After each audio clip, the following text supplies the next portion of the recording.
There is a tradition whose origins are lost in the depths of time that dragons hoard gold. From Greek mythology to Beowulf to The Lord of the Rings, for some unknown reason, dragons seem to love to collect gold. Also, precious stones and jewellery, anything shiny might work, but mostly gold. I don't know why. I don't think they're looking to use it to buy anything.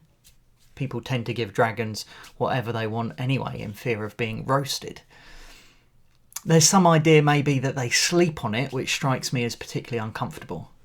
As far as I can tell, they're a bit like Scrooge McDuck. They want as much of it as they can possibly get. Maybe like him, they want to swim in it. I don't know. What I do know is that there are plenty of people in our world like this too, who seem to feel that acquiring more money, buying more things is a good thing to do. Actually, our televisions, the adverts, everything else tells us the same as well, don't they? That having a bigger hoard, even if it's stuff in the house or money in your bank rather than being used as a bed or a swimming pool, that's the ultimate aim, having more. For many people, this is what success in life looks like. It's being wealthy, having stuff. This is how we measure how well we're doing. The other thing I know about this is that the Bible tells us not to be like dragons. These verses come near the end of 1 Timothy 6.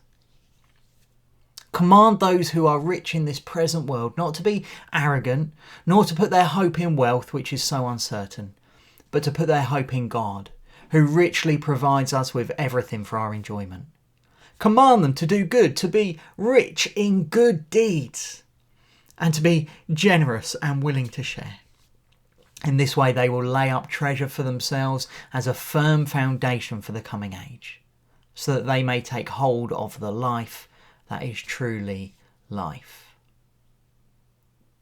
Now, before I go on, let me clear something up about treasures in heaven in the coming age. I don't think it means that if we do good now, there'll be a hoard of gold for us to sleep on in the next life. That's not what this is about. This is entirely about where our focus is and how that impacts the way we live.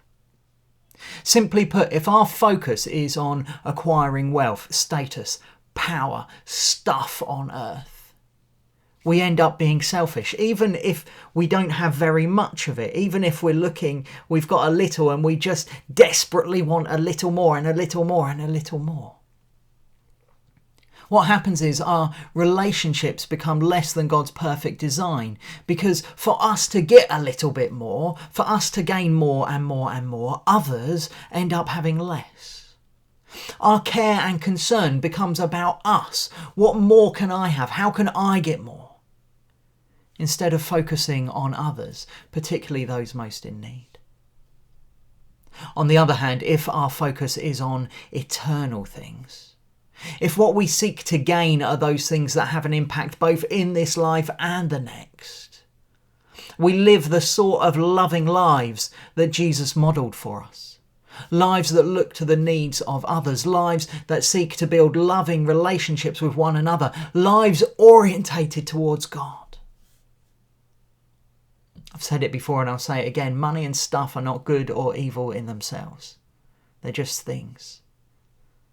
But the problem with living like a dragon, always wanting more, is that our focus is in the wrong place. And when our focus is in the wrong place, the way we live ends up all wrong as well. So my thought for you today is this. Don't live your life like a dragon. Instead, focus on Jesus Christ, the author and perfecter of our faith. Because by doing so, the impact of your life can stretch into eternity.